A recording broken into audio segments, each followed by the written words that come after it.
Twitchell's Book 1, Dwindling Magic. Written and read by T.D.L. White. Chapter 27. Under Attack.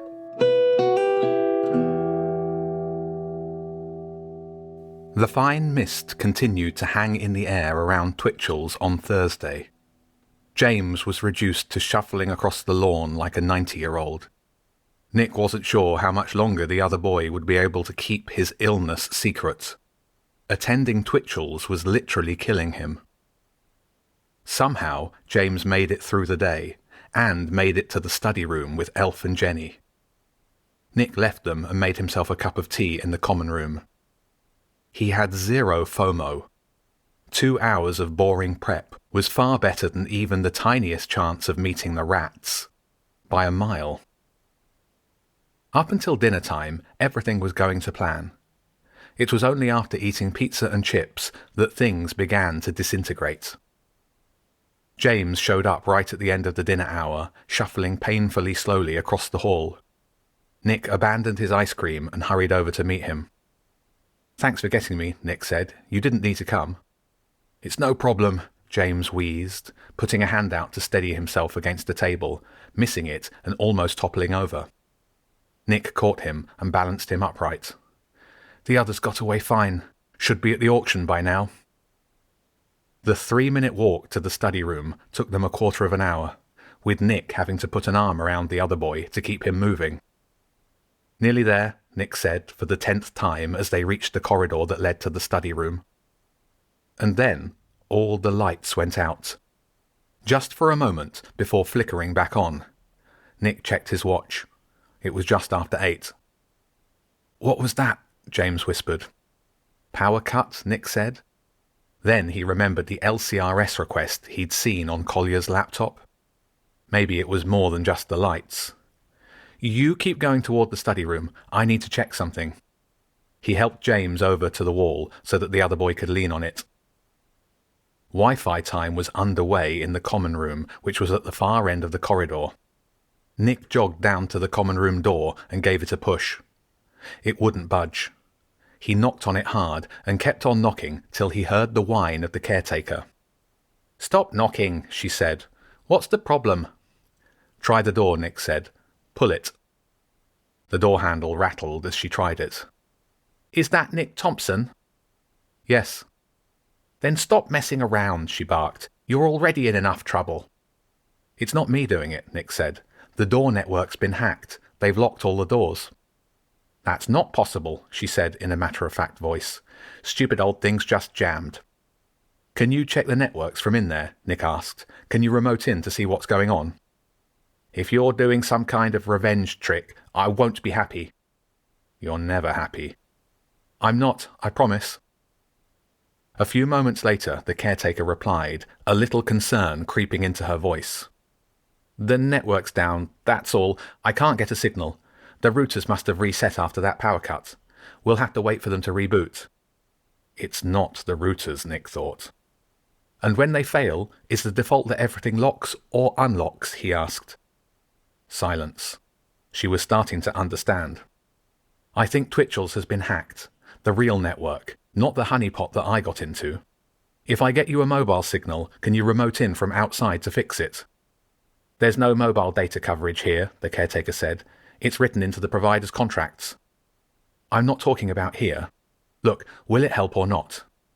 "Yes." "Give me a minute." Nick ran back to James, who didn't seem to have moved at all. "This way," Nick said. "We're not leaving from the study room." He put a hand round James's waist and heaved the smaller boy painfully slowly toward the common room. It was like helping his granddad. Nick felt a mix of concern and impatience, but knew there was not much he could do to speed James up.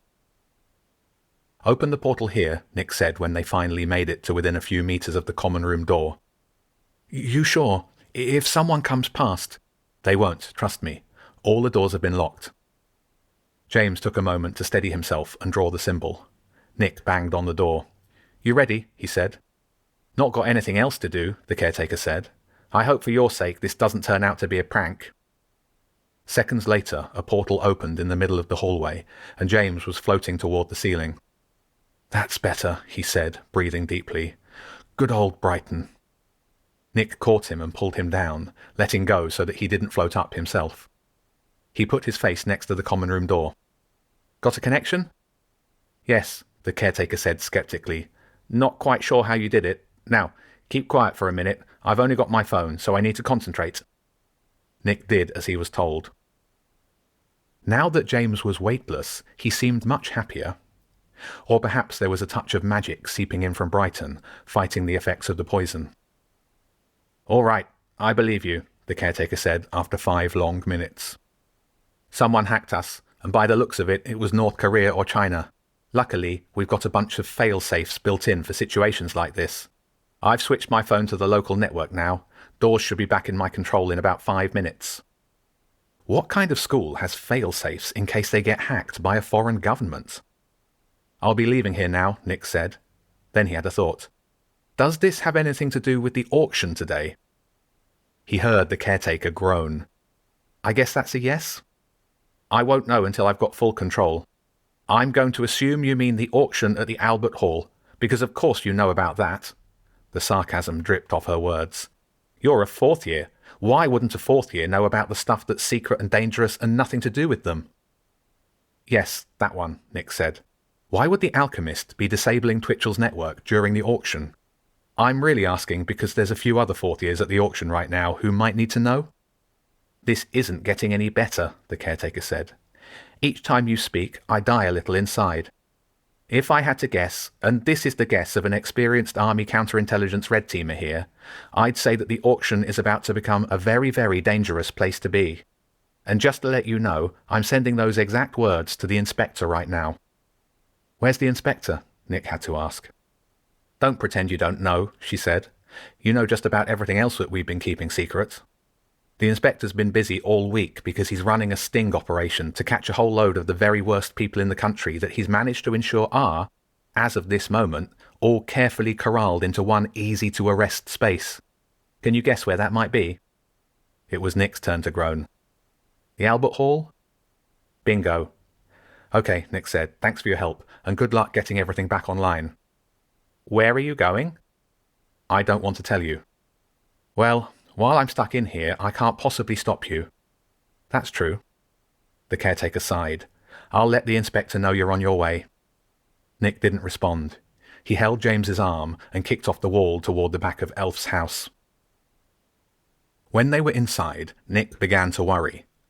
As soon as they'd landed, he'd sent a message to Jenny and Elf, but as far as he could tell, they hadn't received it yet. He had to get to London fast to warn them. That meant going alone, because there was no way that James was capable of anything other than, hopefully, conjuring him a decent portal. "What do I need?" Nick asked, looking around the kitchen. "Ticket, a costume, and maybe some kind of weapon?" "Weapon?" Nick asked. "You know, just in case. Actually, you only need a ticket. You won't fit in my Dragon Rider costume. It's way too small for you.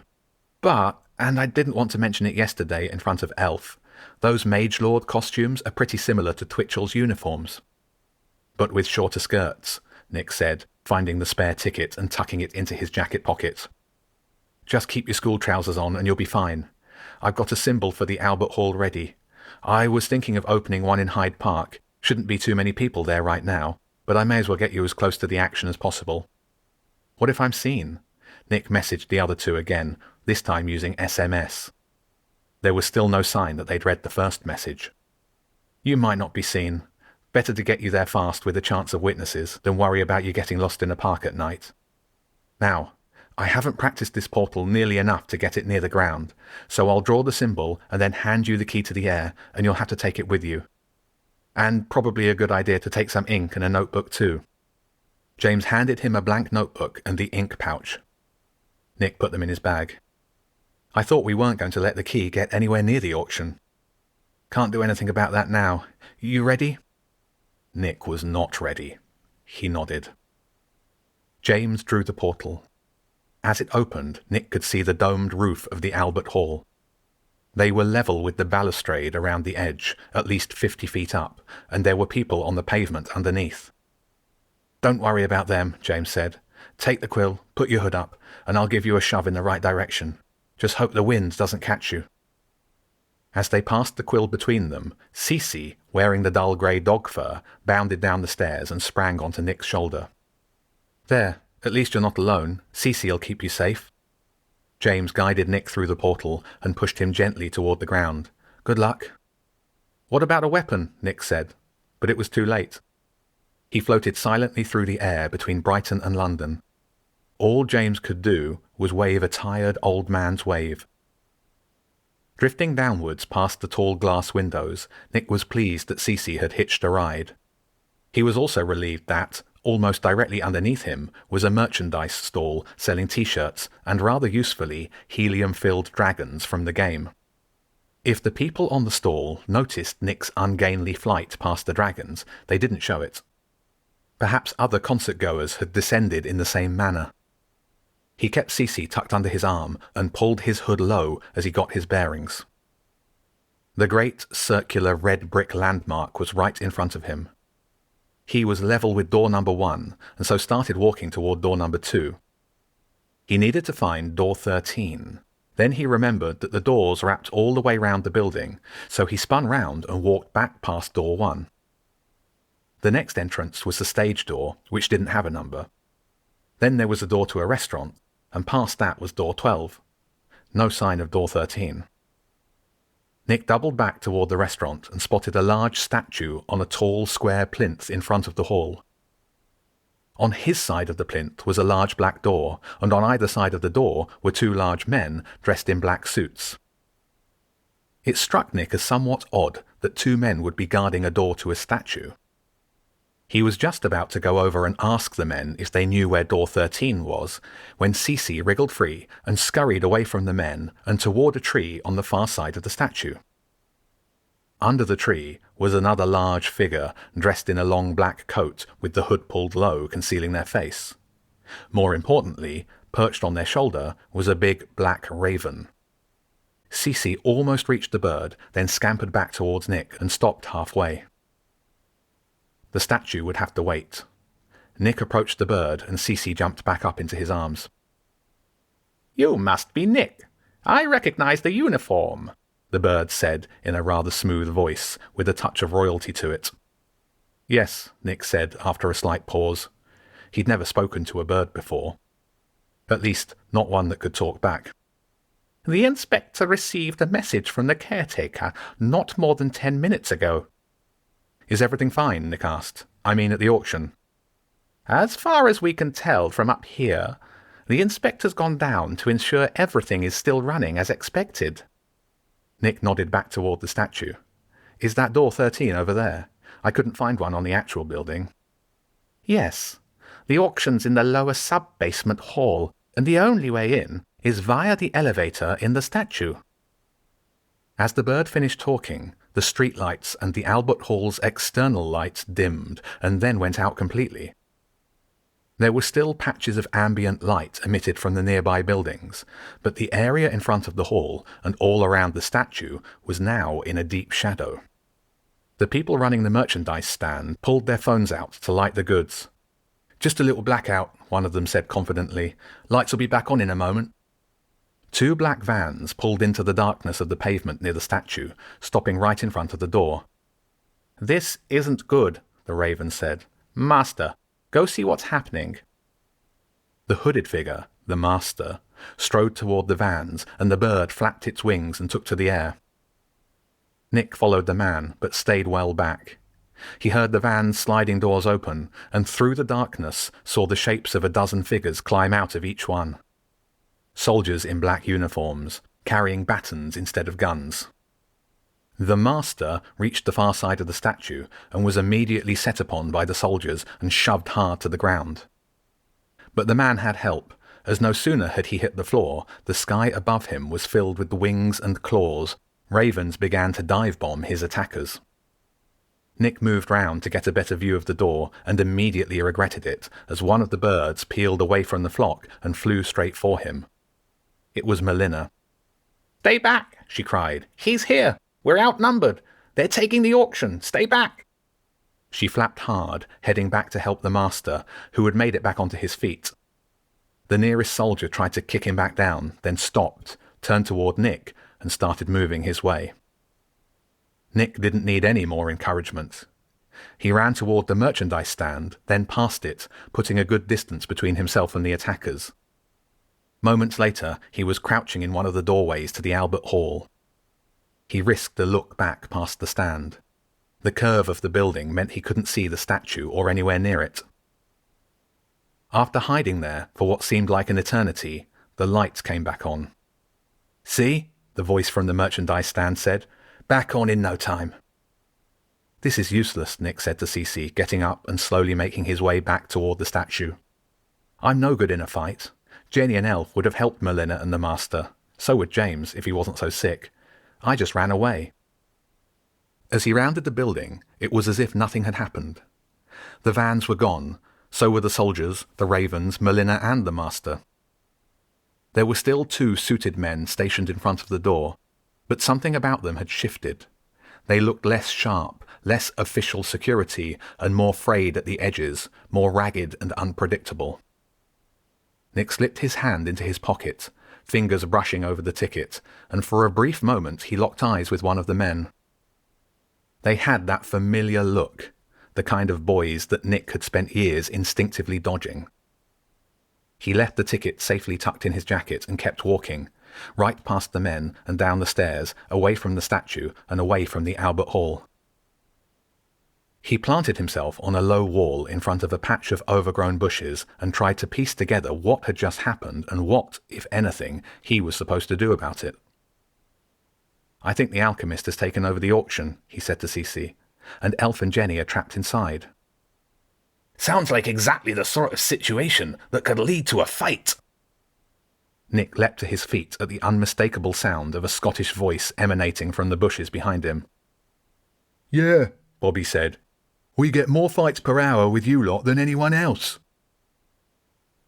Despite the feeling in his stomach and the cold sweat beading on his palms, Nick forced himself to sit back on the wall. He might not be much good in a fight himself, but perhaps, by mustering the courage to team up with the 2 nightmarish creatures in the bushes behind him, he might uncover a way to help his friends.